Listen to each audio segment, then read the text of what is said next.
So setting a boundary is being responsible enough to reduce the access we grant to others based on their ability to be responsible with that access.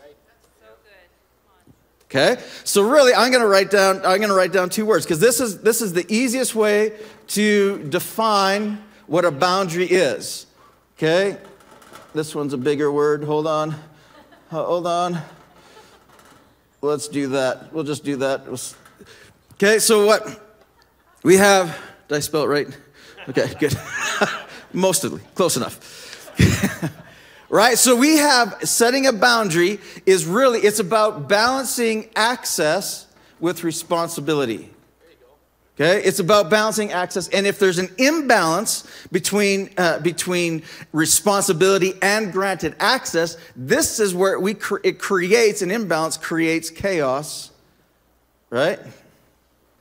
It creates chaos, it creates tension, it creates dysfunction, it creates there's abuse in these imbalances between access and responsibility.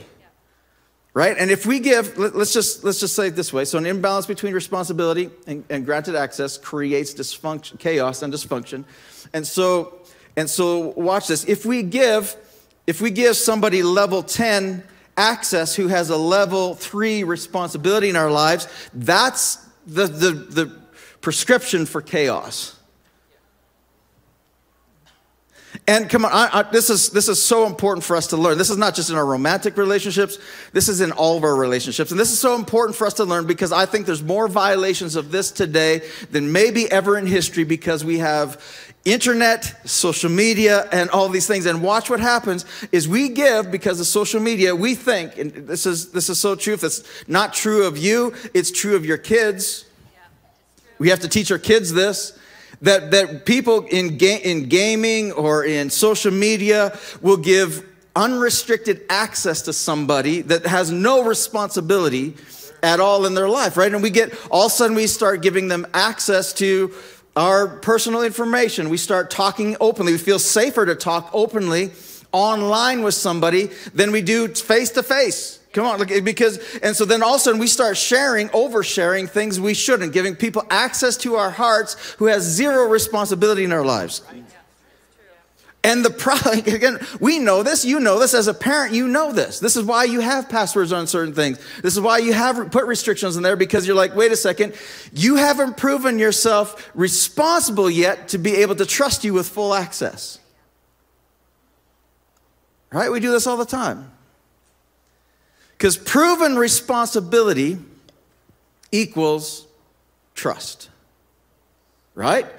If you're proven to be responsible with the access granted to you, this is where trust is given. If there's abuse of that responsibility and become irresponsible with the access granted to you, then what happens is there's mistrust.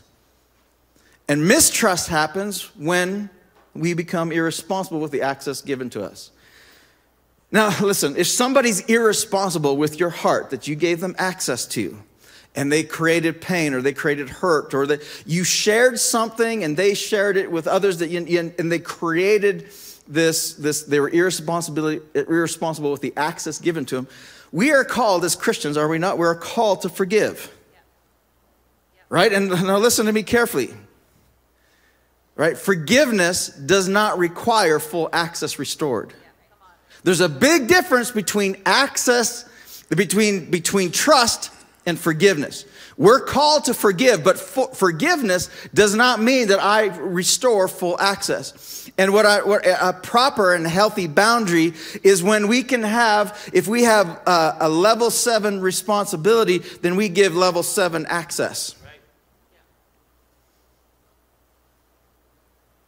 If there's a level 3 responsibility, we give level 3 access. If there's a level 10 responsibility, and they prove themselves, then we give level 10 access. Does this make sense? Right? It's healthy boundaries means that the level of access is equal to the level of responsibility. This is healthy. Now watch, Because come on, it doesn't happen where we give level 10 access to somebody who's level 7 responsibility. It also happens, this happens, where somebody has proven themselves to be a level 10, but all of a sudden we give them a level 6 access. This happens too. And this happens especially in marriages.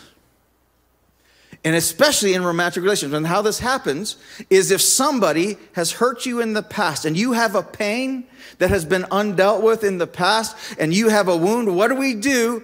What do we do with that wound? We protect ourselves from ever being hurt again, don't we? And we build a boundary around that hurt.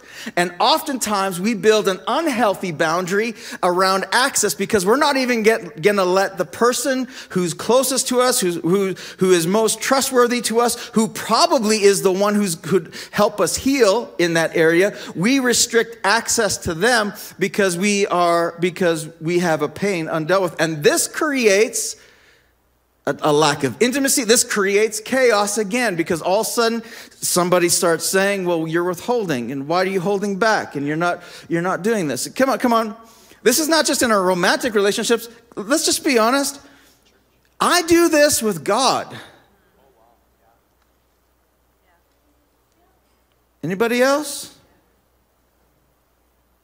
There's certain things that I'm like, I'm too embarrassed or I'm too ashamed or I'm too whatever to share with God as if God doesn't know. Right? And so our prayer lives, we get to this place where we all of a sudden, we restrict access to certain areas and we shut God off. And we create a boundary where we won't even let God in. The one who can absolutely heal. Okay, so restricting access to someone who has been responsible with your heart is cruel.